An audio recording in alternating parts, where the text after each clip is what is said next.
and welcome to the Western PA CoC Written Standards Training specifically for permanent supportive housing providers. My name is Jessica Sones and I work with Diana T. Myers and Associates, and we're the consultant for the Western PA CoC.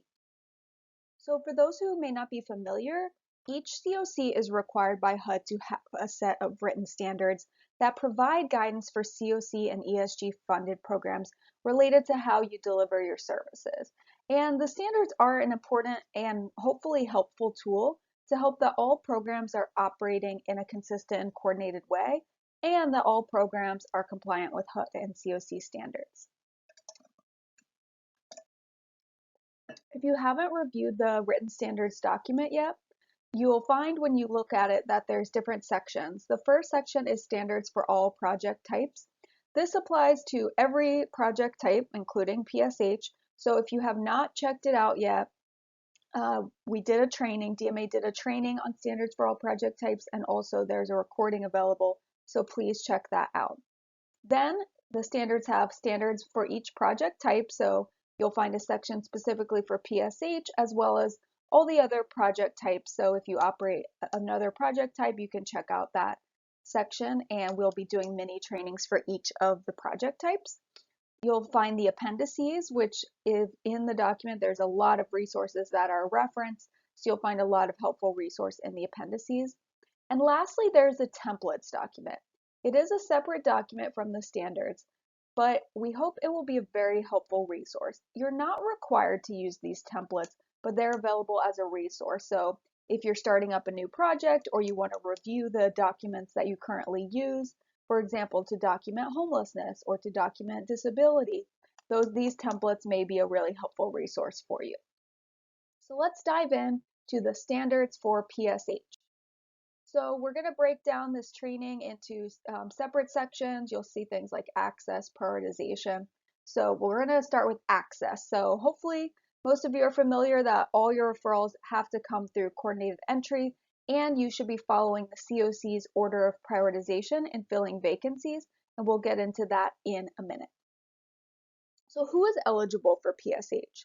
So if the household is literally homeless, category 1, or attempting to flee DV, category 4, and at least one member of the household has a disability. Just to note that disabilities of a child do not meet the qualifications for chronically homeless, so a household would only be considered chronically homeless if the adult in the household had the disability.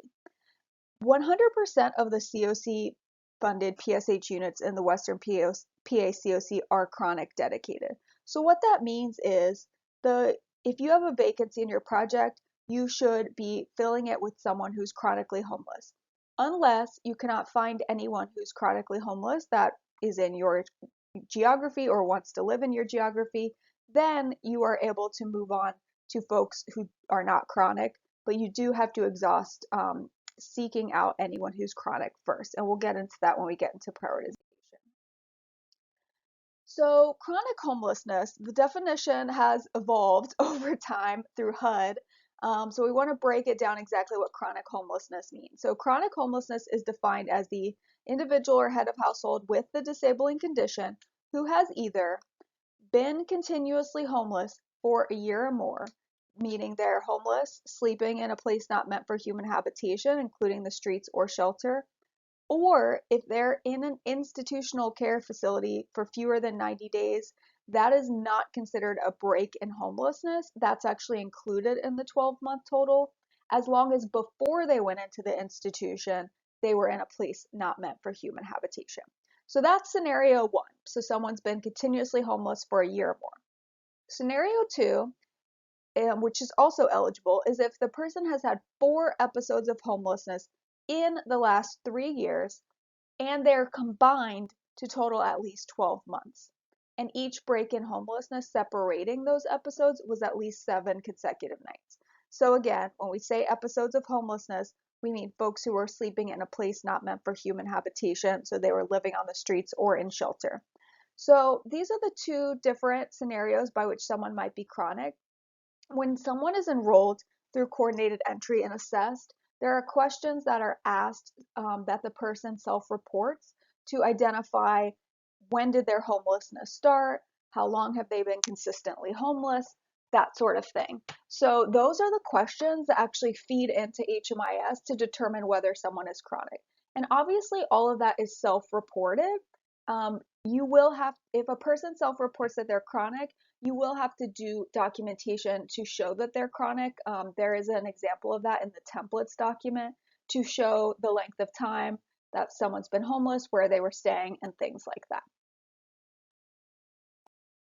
So prioritization, I mentioned we were going to get into this a little bit. So all CoC and ESG funded projects are required to prioritize individuals and families with the longest history of homelessness and with the most severe service needs. So what that means for PSH is that first you have to prioritize folks who are chronically homeless for the resources in your project. If there are no chronically homeless households choosing to enter your program, you can then move on to someone who's not chronically homeless per the order of prioritization. I would encourage you to review the full order of prioritization, which is in the standards. It can be a really helpful guide for you as you're working through the coordinate entry list, trying to identify folks for your program. So in general, for PSH projects, the top priority is someone who's chronically homeless. That means that at the moment they're literally homeless and they have the highest VI-SPDAT score. And then you would work your way down. So someone's chronic and they have a score of 13. Maybe you can't find them or they're no longer eligible. Then you move on to someone who's chronic and has a score of 12 or 11, things like that.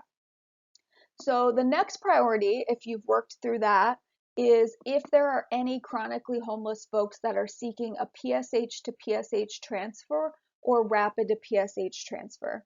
So this policy, the transfer policy, is outlined in detail in the standards.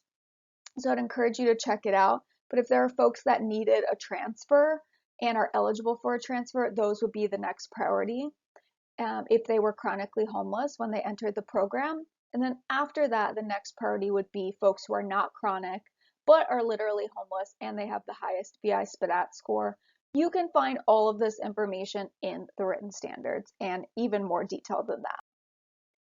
So you should consider the household's county of preference for a chronically homeless household. So if they want to live in your county, that should be taken into consideration. But before you move on to non-chronic households, PSH projects should identify chronically homeless households who are living anywhere in the CoC and offer the PSH opening. So even if someone is not in your community, you should be seeking out folks in the entire CoC. One important note about prioritization is about emergency transfers due to domestic violence.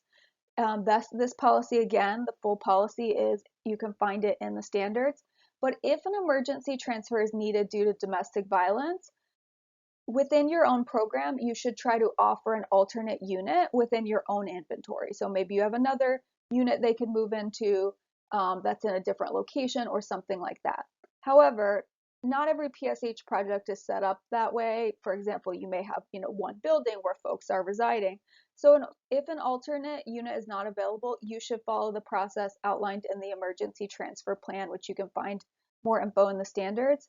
Emergency transfer requests may be expedited and prioritized in order to identify a housing resource for which the participant household is eligible. So those should be prioritized because folks have imminent safety concerns that need to be addressed.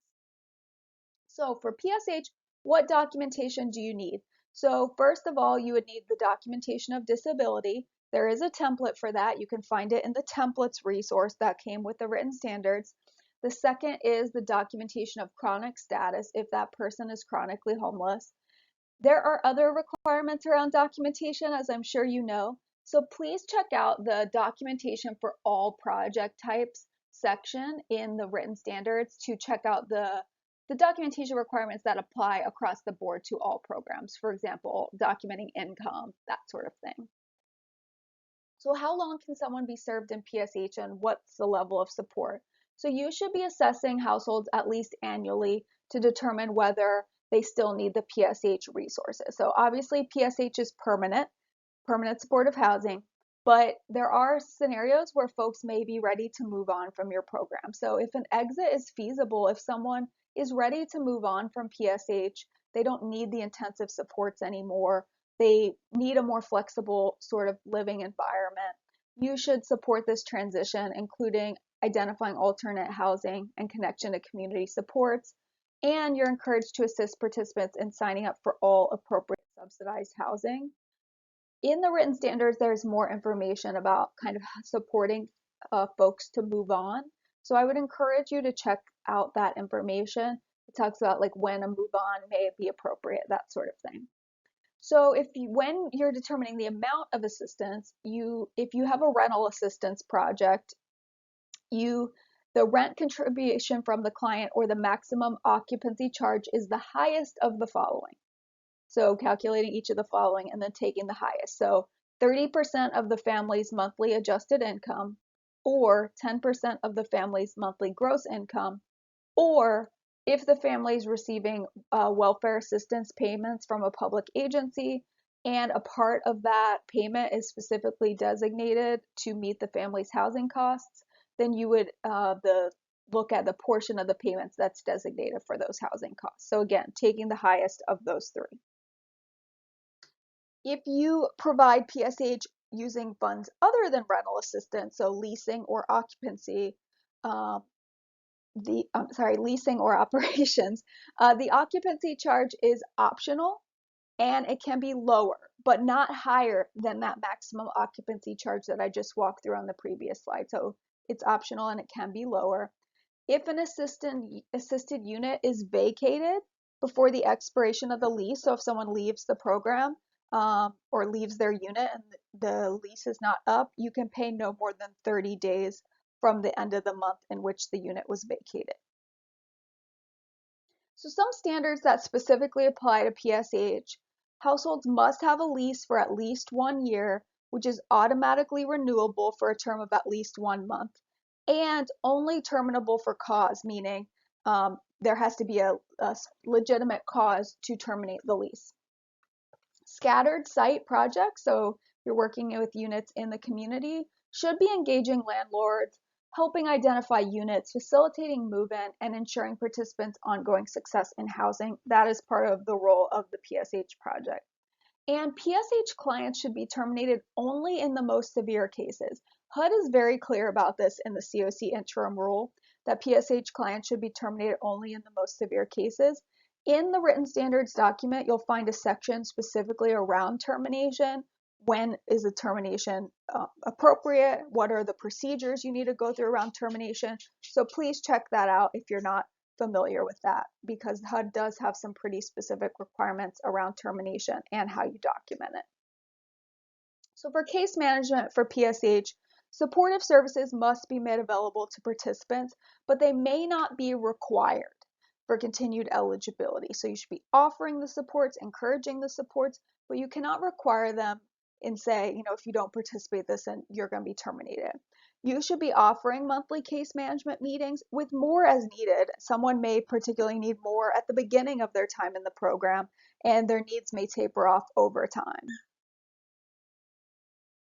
I mentioned moving on strategies. HUD really encourages communities to explore moving on strategies for clients who may no longer need or want the intensive services offered in PSH, but they still need the housing assistance. So there are indicators that a client may be ready to explore move-on options, and you can find all that information in the written standards. In terms of performance measures, so how do we measure performance for PSH projects? First of all, we want to make sure that households are retaining their housing or exiting to permanent housing. So what we're basing all these performance measures off of the HUD system performance measures or the CoC renewal scoring to kind of create some benchmarks for this.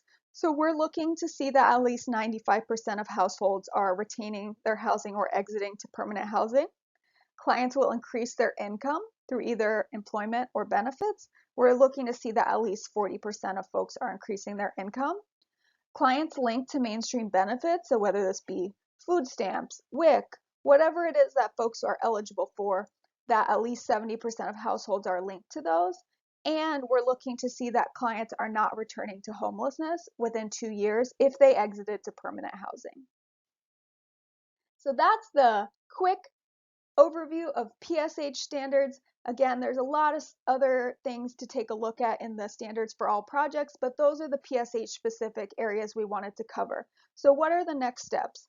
All CoC and ESG funded projects must sign off by July 1st that their programs understand the standards and will implement them, and this link has been sent out. And if you find that there are standards you're not implementing, programs need to make a plan to implement those standards by September 1st of 2021. And if you have any feedback on the standards, please submit it year-round. The Written Standards Committee is really dedicated to making these standards helpful and accessible. And if you find things that don't make sense or you think need more clarity, please reach out. Thank you for participating in this brief PSH overview.